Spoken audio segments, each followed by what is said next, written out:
Dear friends, இது உங்கள் ஆக்சிடென்ட்டுக்கு no சொல்லு. இப்போவும் ரோட்டில் 2 கோடுகள் போடப்பட்டிருக்கதை பார்க்குறீங்க. எங்கெல்லாம் ரோட்டில் இந்த மாதிரி 2 கோடுகளை பார்க்குறீங்களோ அப்போ நீங்கள் என்ன செய்யணும் அப்படின்னா, முன்னாடி போகக்கூடிய வாகனங்களை முந்தக்கூடாது.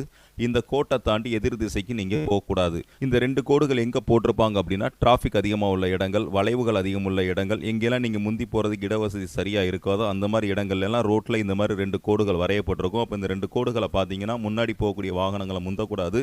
இந்த கோட்டை தாண்டி எதிர் திசைக்கு போகக்கூடாது. ஒருவேளை ரோட்டில் மீடியன் இருந்துச்சுன்னா நீங்கள் எப்படி தாண்டி போக மாட்டீங்களோ அதே போல் இந்த 2 கோடுகளையும் பார்க்கும்போது ஒரு தடுப்பு சவுறு உங்களுக்கு நடுவில் இருக்குது அப்படின்றத புரிஞ்சுக்கிட்டு நீங்கள் வண்டியை ஓட்டணும். இப்போ கூட நம்ம பேசிகிட்டு இருக்கும்போது பாருங்கள், நிறைய வாகனங்கள் ஒருத்தருக்கு ஒருத்தர் முந்தி வரது, எதிர் திசைக்குள்ளே போயிட்டு வரதை நீங்கள் பார்க்குறீங்க. இந்த மாதிரி போனீங்கன்னா நிச்சயமாக ஏதோ ஒரு சூழ்நிலையில் இது விபத்துக்கு காரணமாக அமைந்துவிடும். எனவே இந்த மாதிரி 2 கோட்டை நீங்கள் பார்க்கும்போது என்ன செய்யணும் அப்படின்னா, முந்தாமல் எதிர் திசைக்கு போகாமல் சரியான ட்ராக்கில் உங்கள் வண்டியை ஓட்டிகிட்டு போனீங்கன்னா உங்கள் பயணம் எப்பொழுதுமே பாதுகாப்பானதாக, இனிமையானதாக இருக்கும்.